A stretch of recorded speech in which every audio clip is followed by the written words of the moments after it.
Estamos de vuelta, gracias por seguir en compañía de Noticias Oro Mar. Ya nos acompaña precisamente Daniel Castro, él es experto en seguridad y defensa nacional. Y es que en los primeros 100 días del gobierno de Daniel Noboa, el combate a las mafias criminales a través del denominado Plan Fénix parecería que dio resultados alentadores para el país. Pero en las últimas semanas, no sé si será la percepción de los ecuatorianos o una mala percepción, ha decaído este combate a las mafias criminales consideradas hoy terroristas. Y esa es la primera pregunta que le formulamos a nuestro invitado. Daniel, muchísimas gracias por conversar con Noticias Oro Mar.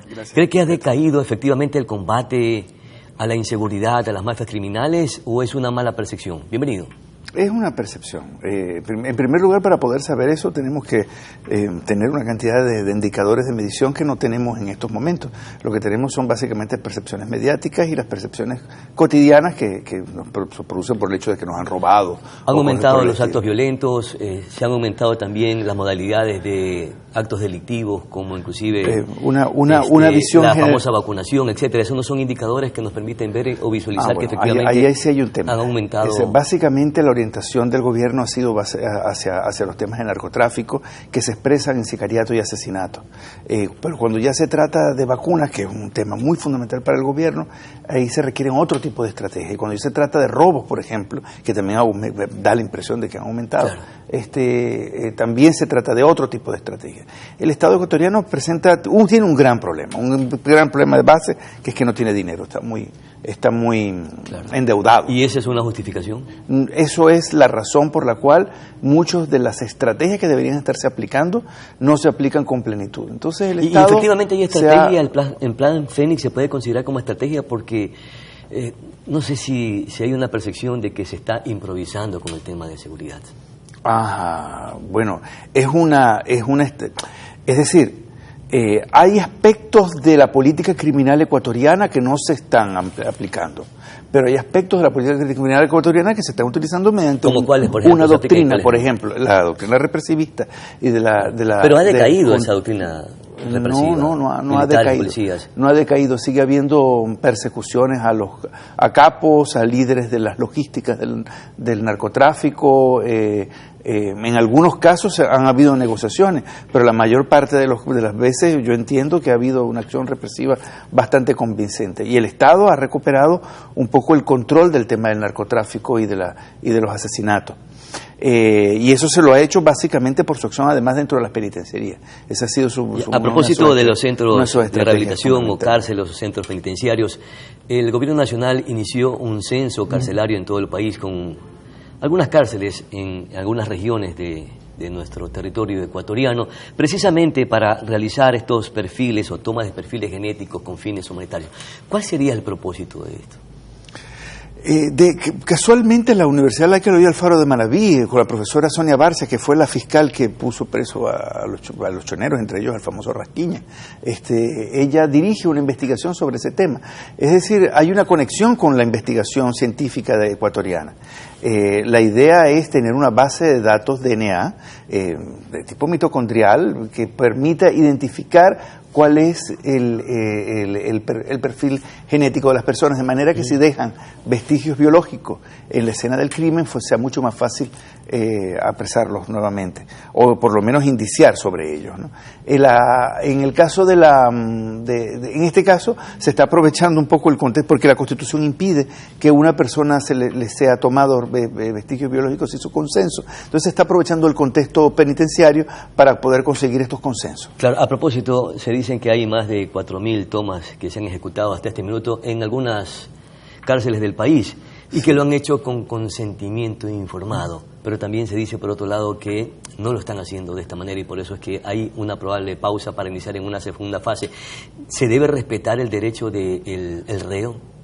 Eso es una súper buena pregunta. Si no quiere someterse a esta toma de perfiles el Estado genéticos, está en una situación compleja. Sí, está en una situación compleja porque se tendría que enfrentar una reforma constitucional, porque es un principio constitucional. Pero si es necesario para tener los datos. Yo soy de la opinión de que sí. Esa data de ADN no solamente se debe tener de los reos, se debe tener de todos los ciudadanos ecuatorianos. Claro. Esa es mi opinión. Creo Policías que eso, y militares también van a estar incluidos si es que lo desean. por supuesto. No, ese es libre albedrío. Tú me estás preguntando si se debe haber una reforma constitucional. Yo digo que sí, que debería no ser por libre albedrío, sino que debería ser como quien entrega la huella dactilar.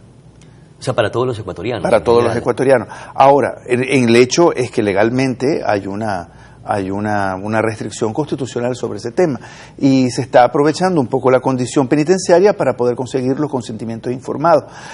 Porque en efecto en Ecuador sucede que las cárceles no resuelven los problemas, entonces la gente sale de las cárceles y reincide o comete otro tipo de delitos. Entonces es mucho mejor tener una base de datos. ADN, la huella dactilar, si tienen cicatrices, si tienen tatuajes, es sumamente importante para el proceso. Muy importante, porque sobre eso se pueden presentar casos. Muchas de las personas que se escapan es porque las pruebas no son concluyentes, no, aparte de los temas de corrupción y por supuesto, pero cuando no tienes pruebas concluyentes es mucho más difícil. Puedes llevar a casación, puedes levantar los procesos judiciales con muchísimo más precisión. Ya. Hoy no tenemos una constitución que permita hacerlo de manera obligatoria, este proceso, este censo o esta toma de pruebas de perfiles genéticos y también forenses. Sí. Sin embargo, ¿qué sucedería si los presos o los reos no permiten que se haga con el consentimiento?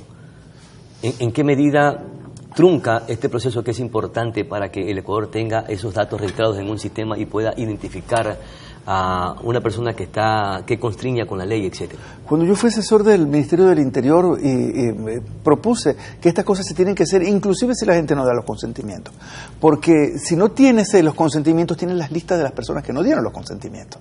Entonces tienes las personas que colaboraron y tienes las personas que no colaboraron. Igual pasa con la frontera. Por la frontera pasa y entra el que quiere. Y yo lo que decía es que claro que deben pasar, yo no creo que hay que restringir el paso, pero hay que tomar información de todas las personas que pasen. Aunque las personas mienten cuando pasen, tienes la información de una mentira. Y puedes elaborar una pista y sobre ella puedes inclusive construir un nuevo caso sobre, por ejemplo, de haber estafado al Estado. Entonces, yo sí creo que estos procesos se deben hacer inclusive cuando no haya consentimiento, porque el no dar el consentimiento ya nos ayuda. ¿Se imagina, Daniel, cuántas masacres, actos abominables que se han suscitado dentro de las cárceles y hay la probabilidad de que se suplanten identidades con estas tomas de perfiles genéticos, de ADN? ¿Se podía evitar eso? Siempre hay un riesgo de este tipo de cosas, pero en términos generales la posibilidad de hacer, porque es que los registros, afortunadamente en Ecuador, los registros de cedulación corresponden también a huellas digitales y a caras, ¿no? Entonces, y eso permite hacer un match entre el vestigio biológico y la persona con su registro cedulado. Y eso da la posibilidad de identificar quién es la persona en el momento en que vuelva a cometer un crimen. Lo que sí yo no creo que debe utilizarse el vestigio biológico es para la investigación criminal. Yo creo que se debe utilizar solamente cuando la investigación criminal no es previa al juicio, sino cuando ya el juicio se abrió. O sea, es decir que si un delincuente ha cometido un acto criminal, primero debe indiciársele. Tiene que crearse una formulación de cargos. Es necesario tener un rastreo si cometió o no cometió ese crimen, en el pasado y en el futuro inclusive. Así es, pero creo que debe hacer, el problema es que los gobiernos de América Latina carecen de Estado de Derecho y utilizar vestigios biológicos puede llevar también no solamente que los criminales vayan a la cárcel, sino también los enemigos políticos. Entonces, por lo tanto es muy importante que se presenten cargos y que el vestigio biológico sea recuperado a la luz de un proceso judicial. ¿Cuán definido cree que esté este plan, este censo y esta toma de perfiles genéticos, forenses con fines humanitarios? ¿Cuándo esté listo? Me pregunta. ¿Cuán definido cree que esté? Bueno, ¿está consolidado? Básicamente lo que se requiere es que no es complicado. Estamos experimentando. No, es que esto no es complicado. el hisopado y conseguir el vestigio y obtener una prueba de ADN de identidad, porque no necesitas ancestría. No es complicado, pero hemos esperado mucho tiempo para poder realizar este tipo de situaciones. Yo estoy de acuerdo, nos hemos tardado demasiado. Ha habido una rigidez paradigmática en la política criminal. El mundo va a una velocidad enorme y nosotros seguimos pensando en más armas y más detenciones y más represión. Y eso, por supuesto, que es muy importante, pero se requiere de triangular con políticas criminales de mayor alcance. Cuando tú me hablabas, por ejemplo, de los robos y las vacunas, eso no se resuelve necesariamente con ADN. Eso se tiene que resolver fortaleciendo el servicio urbano de la policía. Y tenemos las UPC abandonadísimas. Claro. Ese trabajo comunitario de esquina a esquina es el que resuelve ese problema. Y es ahí donde faltan presupuestos. ¿Y en qué países han experimentado este tipo de toma de perfiles genéticos y forenses? ¿Hay experiencias en otros países que tengan resultados importantes o nosotros estamos un poco experimentando? No estamos experimentando para nada. En Estados Unidos inclusive se utilizan dos fuentes. Y yo estoy proponiendo una de las fuentes. Nosotros estamos creando casualmente una investigación sobre ese tema. Una fuente es el vestigio biológico, que Estados Unidos tiene una base de datos. ¿Es lo que se está haciendo acá? Sí, FBI tiene bases de datos de vestigio biológico de su población. Esa es una primera fuente. ¿Y la segunda fuente? Y la segunda fuente es el vestigio químico, que es el cromatógrafo de gases, que es un aparato que hasta la Universidad Laica Eloy Alfaro contiene. Que es ¿Y eso un aparato, para qué sirve? Porque es interesante, el vestigio biológico está prohibido según la Constitución si no tienes el consenso, pero el químico no. El químico es que tú tienes una huella química, sea tus textiles, sean tus polen, sea tus perfumes, sea inclusive tu propia esencia, que tu propia esencia deja una huella que es química y que tiene que ver con tu condición de ser. Hay que definir qué es lo químico y qué es lo biológico en algunos aspectos. Pero en otros aspectos te permite saber que ese pantalón estuvo en la escena del crimen. Me permite saber que ese perfume estuvo en la escena del crimen. Los rasgos de la persona, el delincuente, del reo, es importante para nada más un futuro claro, que se cometa pero los rasgos no solamente son biológicos, sino que también son químicos por el tipo de cosas que utiliza. El cromatógrafo de gases también se utiliza por el FBI, se utiliza en Israel, se utiliza en muchas partes, y en Ecuador todavía no se ha registrado ante el Consejo de la Judicatura. Mire, que se dice que se va a avanzar en una segunda fase con este proceso en las cárceles, y efectivamente se incluirán también a los policías y militares que deseen. ¿Cuán importante es que ellos también formen parte de estos perfiles? Importantísimo. ¿Y por qué? Porque los temas de abuso de poder son característicos en nuestros países. Entonces, el hecho de que aparezca una huella de los agentes del poder en una escena del crimen te permite construir qué es lo que está sucediendo con mayor precisión. Y eso, por supuesto, revelaría cosas que muchas veces al Estado no le interesa. En todo caso, sacando limpio, es muy positivo lo que está implementando el gobierno nacional con estos perfiles genéticos, forenses. Nos hemos tardado demasiado y no era caro ni difícil. Claro, y se está trabajando solamente con 12 penitenciarías. Claro. Yo sí creo que debe abrirse mucho más el espectro. Claro. Tiene que ser en todas las cárceles del país. En todas las cárceles del país y creo que en toda la población. Claro. Y en los primeros 6 meses se dicen que se van a obtener los resultados de lo que se ha realizado hasta este minuto.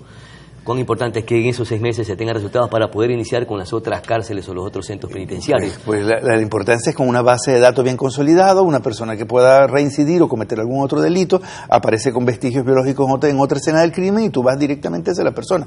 Ahora, tienes que tener primero una base de investigación criminológica, no criminalística, sino criminológica. Que la tengamos en el país? Hay que desarrollarla, porque el Estado de Derecho hoy en día... Todo vamos a iniciar ahora. Estamos iniciando prácticamente. Hemos tardado demasiado. Hemos tenido los recursos y no los utilizamos en su momento. Y ahora que no los tenemos, estamos comenzando. Pero bueno, es mejor comenzar que no comenzar. Bueno, muchísimas gracias, mi querido Daniel Castro, por tus importantes orientaciones alrededor de la política de seguridad, no solamente en el país, sino también en otros países que han aplicado este tipo de metodologías para hacer un seguimiento a los presos que han cometido actos delictivos antes, durante y quizás después. A nuestra pausa publicitaria ya regresamos.